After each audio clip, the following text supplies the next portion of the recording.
कबीर के दोहे हमें क्यों पढ़ना चाहिए। प्रिय दोस्तों, प्रिय भक्तों, आज हम आपके लिए बहुत ही महत्वपूर्ण खास खबर लेकर आए हुए हैं।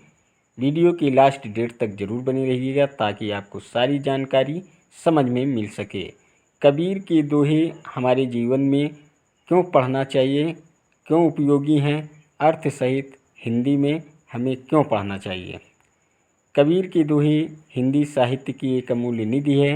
वे एक महान संत, दार्शनिक और कवि थे और उनके दोहे उनके विचारों और अनुभवों को संक्षेप में प्रस्तुत करते हैं।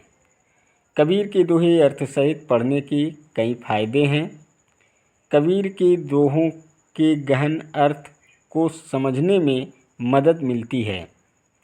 कबीर के दोहे अक्सर सरल भाषा में लिखे जाते हैं, लेकिन उनके पीछे गहन अर्थ छिपे होते हैं। अर्थ सहित पढ़ने से हम इन अर्थों को समझ सकते हैं और कबीर के विचारों को बेहतर ढंग से समझ सकते हैं। कबीर के दोहों की सुंदरता को बेहतर ढंग से महसूस करने में मदद मिलती है। कबीर के दोहे अक्सर बिंब और रूपक से भरे रहते हैं। अर्थ सहित पढ़ने से हम इन बिंब और रूपकों को समझ सकते हैं और कबीर की भाषा की सुंदरता को बेहतर ढंग से महसूस कर सकते हैं। कबीर के विचारों को अपने जीवन में लागू करने में मदद मिलती है। कबीर के दोहे हमें जीवन के बारे में गहराई से सोचने और बेहतर इंसान बनने के लिए प्रेरित करते हैं। अर्थ सहित पढ़ने से हम कबीर के विचारों को बेहतर ढंग से समझ सकते हैं और उन्हें अपने जीवन में लागू कर सकते हैं। संत कबीर के 8 लोकप्रिय दोहे हम आपको गा करके सुनाने जा रहे हैं। अर्थ सहित दोहे आपके सामने पेश करेंगे। वीडियो के लास्ट डेट तक बने रहिएगा। चैनल सब्सक्राइब ना हुआ हो तो चैनल सब्सक्राइब कर लीजिएगा और बेल वाली घंटी दबाना मत भूलें ताकि आपको सारी नोटिफिकेशन हमेशा मिलती रहे।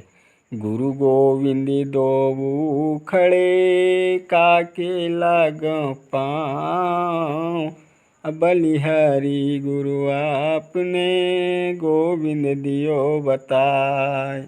ये दोहा आध्यात्मिक यात्रा में गुरु के महत्व को व्यक्त करता है।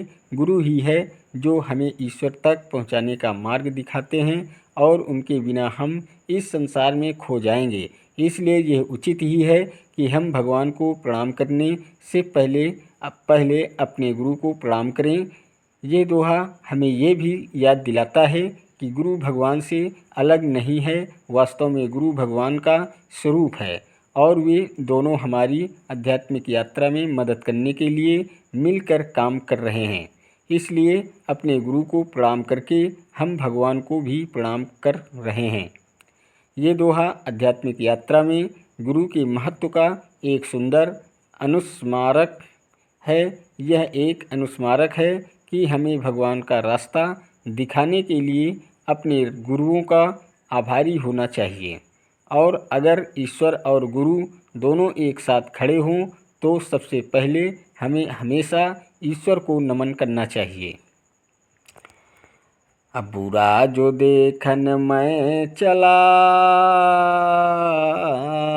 बुरा न मिलिया को, जो दिल खो जाया अपना, मुझसे बुरा न कोई। ये दोहा कह रहा है कि यदि आप दुनिया में बुराई की तलाश में निकलेंगे तो वह आपको नहीं मिलेगी। हालांकि यदि आप अपने मन में झांकना शुरू करेंगे तो आप पाएंगे कि सभी बुराइयों को स्रोत आप ही हैं। ऐसा इसलिए है क्योंकि हमारा दिमाग लगातार विचार उत्पन्न करता रहता है और इनमें से कई विचार नकारात्मक या हानिकारक होते हैं। जब हम इन नकारात्मक विचारों पर ध्यान केंद्रित करते हैं तो वे हमें बुरे कर्मों की ओर प्रेरित करते हैं। यह दोहा हमें बताता है कि हमें दूसरों को उनके कार्यों के आधार पर आंकना नहीं चाहिए, क्योंकि हम सभी बुराई करने में सक्षम हैं। इसके बजाय हमें अपने मन और हृदय को शुद्ध करने पर ध्यान केंद्रित करना चाहिए ताकि हम शांति और करुणा का जीवन जी सकें। दुख में सुमिरन सब करे, सुख में करे न कोई। जो सुख में सुमिरन करे, दुख काहे को होय। यह दोहा कह रहा है कि लोग भगवान की ओर तभी देखते हैं जब वे दर्द या दुख में होते हैं। हालांकि जब चीज़ें अच्छी चल रही होती हैं तो लोग अक्सर भगवान को भूल जाते हैं। वे प्रार्थना नहीं करते या धार्मिक सेवाओं में शामिल नहीं होते और वे भगवान के बारे में बिल्कुल भी नहीं सोचते। दोहे से तात्पर्य यह है कि यदि लोग सुख में भगवान को याद करेंगे तो उन्हें दुख नहीं होगा। ऐसा इसलिए है क्योंकि जब लोग ईश्वर से जुड़े होते हैं तो उनके पास जो कुछ भी होता है वे उसके प्रति ईश्वर के आभारी होते हैं। उनमें दूसरों के प्रति दयाल होने की भी अधिक संभावना होती है, जो एक अधिक सकारात्मक और सामंजस्यपूर्ण दुनिया का निर्माण करता है। कबीरा गर्व न कीजिए, ऊंचा देखे आवास। अकाल पड़ो भूले टेना, ऊपर जमसिए घास। ये दोहा अहंकार के विरुद्ध चेतावनी है। यह हमें बताता है कि चाहे हमारी स्थिति या उपलब्धियां कितनी भी ऊंची क्यों न हो, हम सभी अंततः मर जाएंगे और भुला दिए जाएंगे। हमारी कब्रों पर घास उगेगी और कोई भी हमारे गौरव को याद नहीं रखेगा। यह दोहा हमें ये भी याद दिलाता है कि भगवान की नज़र में हम सभी समान हैं। हम चाहे कितने भी धनवान या शक्तिशाली क्यों न हों, हम सब हवा में उड़ती धूल मात्र हैं। हमें अपनी संपत्ति या उपलब्धियों पर गर्व नहीं करना चाहिए क्योंकि वे सभी अंततः नष्ट हो जाएगी। यह दोहा विनम्र बने रहने और उन चीज़ों पर ध्यान केंद्रित करने की याद दिलाता है जो जीवन में वास्तव में महत्वपूर्ण हैं, और जैसे प्यार, करुणा और दूसरों की सेवा। जब हम इन चीज़ों पर ध्यान केंद्रित करेंगे तो हमें सच्ची खुशी और संतुष्टि मिलेगी। काल करे सो आज कर, आज करे सो आप। पल में परलय होएगी, बहुरी करेगा कब। ये दोहा कह रहा है कि अगर तुम्हें कुछ करना है तो अभी करो, कल का इंतज़ार मत करो क्योंकि कल कभी नहीं आएगा। ये दोहा हमें किसी काम को न टालने के महत्व के बारे में बताता है। यह हमें बताता है कि हमें अपने लक्ष्यों और सपनों को कल पर नहीं टालना चाहिए क्योंकि इस बात की कोई गारंटी नहीं है कि हमारे पास कल होगा भी कि नहीं। ये दोहा हमें ये भी याद दिलाता है कि जीवन छोटा है और हमें हर पल का अधिकतम लाभ उठाना चाहिए। हमें उन चीज़ों पर अपना समय बर्बाद नहीं करना चाहिए जो महत्वपूर्ण नहीं है, और हमें उन चीज़ों पर ध्यान केंद्रित करना चाहिए जो हमारे लिए महत्वपूर्ण रखती है। अनिंदक नियरे राखिए, आंगन कुटी छवाय। बिन पानी साबुन बिना, निर्मल करे शोभाय। कबीर का यह दोहा कह रहा है कि हमें आलोचना से दूर नहीं भागना चाहिए बल्कि इसे जीवन में आगे बढ़ने और सुधार करने के अवसर के रूप में स्वीकार करना चाहिए। निंदक वह व्यक्ति है जो हमारी खामियों और कमियों को तुरंत इंगित करता है। हालांकि निंदा हमें कभी कभी बुरी लग सकती है, लेकिन ये हमारी कमियों को दूर करने में बहुत सहायक होता है। निंदक की आलोचना एक दर्पण के रूप में काम कर सकती है, जो हमें हमारी अपनी कमजोरियों को प्रतिबिंबित करती है। इसे निगलना कठिन हो सकता है, लेकिन अगर हम बेहतर इंसान बनना चाहते हैं तो यह आवश्यक है। अपनी खामियों को सुधार कर हम उन पर काबू पाने के लिए काम करना शुरू कर सकते हैं। धीरे धीरे रे मना, धीरे सब कुछ हो, मालिय सींचे सौ घड़ा, ऋतु आए फल हो। ये दोहा हमें बताता है कि हम सब कुछ अपनी गति से होता है। माली भले ही एक के बदले 100 घड़े पानी पेड़ में डाल दे, लेकिन फल हमेशा अपने मौसम में ही आता है। ये हमें बतलाता है कि हर काम का होने का एक निश्चित समय होता है। यह कितनी भी मेहनत कर ले या कितनी भी जल्दी कर ले, हम चीज़ों को उनके समय से पहले होने के लिए मजबूर नहीं कर सकते। ये दोहा हमारे जीवन के कई अलग अलग क्षेत्रों में लागू किया जा सकता है। उदाहरण के लिए, यदि हम किसी प्रोजेक्ट पर काम कर रहे हैं तो हमें यह उम्मीद नहीं करनी चाहिए कि यह रातों रात खत्म हो जाएगा। हमें धैर्य रखना होगा और परियोजना को अपना स्वाभाविक रास्ता अपनाने देना होगा। इसी प्रकार यदि हम किसी लक्ष्य को प्राप्त करने का प्रयास कर रहे हैं तो तुरंत परिणाम न मिलने पर हमें निराश नहीं होना चाहिए। हमें धैर्य रखना होगा और अपने लक्ष्य की ओर काम करते रहना होगा, यह जानते हुए कि अंततः लक्ष्य हासिल हो जाएगा।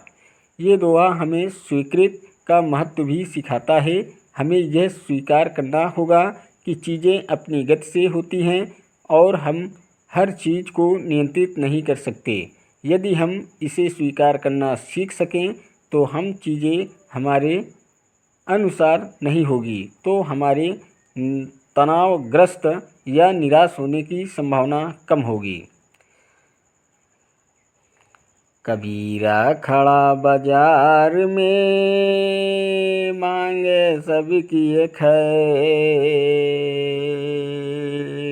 ना काहूँ से दोस्ती, ना काहूँ से बैर। दोहा कहता है कि कबीर दुनिया के बाजार में खड़े हैं और सबका भला चाहते हैं। इसका मतलब ये है कि उन्हें लोगों के बीच मतभेदों की चिंता नहीं है, बल्कि उनकी सामान्य मानवता की चिंता है। वो चाहते हैं कि हर कोई खुश और समृद्ध रहे, चाहे उनका धर्म, जाति या सामाजिक स्थिति कुछ भी हो। दोहे में ये भी कहा गया है कि कबीर का ना किसी से मेल जोल है और ना ही किसी से बैर। इसका मतलब ये है कि वो किसी विशेष समूह या विचारधारा से जुड़े नहीं हैं और वह दूसरों को दुश्मन के रूप में नहीं देखते हैं। वह हर किसी में अच्छाई देखने में सक्षम हैं और वो चाहते हैं कि हर कोई खुश रहे। कबीर के दोहे इतने प्रसिद्ध क्यों हैं? कबीर के दोहे इतने प्रसिद्ध होने के कई कारण हैं। सबसे पहले, इनकी रचनाएं सरल और सुबोध भाषा में लिखी गई हैं। वे किसी विशेष वर्ग या समुदाय के लिए नहीं लिखी गई हैं, बल्कि सभी के लिए हैं। यही कारण है कि उन्हें सभी उम्र के लोगों द्वारा समझाया और सराहा जाता है। दूसरा, कबीर के दोहे मानवीय अनुभवों के व्यापक स्पेक्ट्रम को कवर करते हैं। वे जीवन, मृत्यु, प्रेम, ईश्वर और सामाजिक न्याय जैसे विषयों पर लिखते हैं। उनकी रचनाएं प्रासंगिक और समय के साथ भी प्रासंगिक बनी रहती है। तीसरा, कबीर के दोहे अक्सर चुनौतीपूर्ण और विचार उत्तेजक होते हैं। वे धार्मिकता, जाति व्यवस्था और अन्य सामाजिक समस्याओं पर सवाल उठाते हैं। उनकी रचनाएं लोगों को सोचने और अपने आसपास की दुनिया को देखने के नए तरीके खोजने के लिए प्रेरित करती हैं। इसका निष्कर्ष है, कबीर के दोहे और उनके अर्थ का एक अमूल्य विरासत है जो हमें जीवन के बारे में महत्वपूर्ण सबक सिखाते हैं। ये दोहे हमें प्रेम, करुणा और एकता के महत्व को समझाते हैं और हमें समाज में व्याप्त बुराइयों और अंधविश्वासों के खिलाफ लड़ने के लिए प्रेरित करते हैं। हम सभी को कबीर के दोहों को पढ़ना और समझना चाहिए। ये दोहे हमें एक बेहतर इंसान बनने में मदद करेंगे। दोस्तों, अगर आपको वीडियो देखकर पसंद आया हो तो वीडियो लाइक, शेयर और सब्सक्राइब ज़रूर कीजिएगा और बेल वाली घंटी दबाना मत भूलें ताकि आपको सारी नोटिफिकेशन हमेशा मिलती रहे। धन्यवाद देता हूँ आप सभी को, मेरा यूट्यूब वीडियो देखने वाले दर्शकों को। नमस्कार दोस्तों, जय हिंद, जय भारत, वंदे मातरम, वंदे मातरम।